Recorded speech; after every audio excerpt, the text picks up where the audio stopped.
Ісусе, Твоята благодат никога не свършва.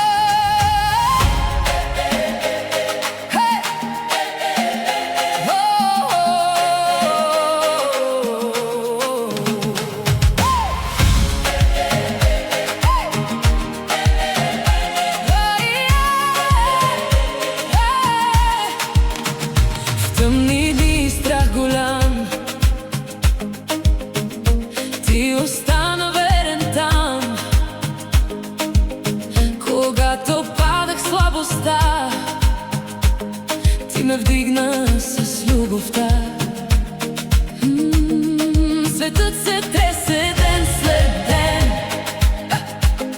но Ти си живият ми камен. В последното време стоя с очи към Теб, Боже мой. Твоята благодат ме води, Твоя дух живее в мен. Няма да се уплаша, защото Ти си с мен. Божията благодат ме държи и днес. В бурите на този свят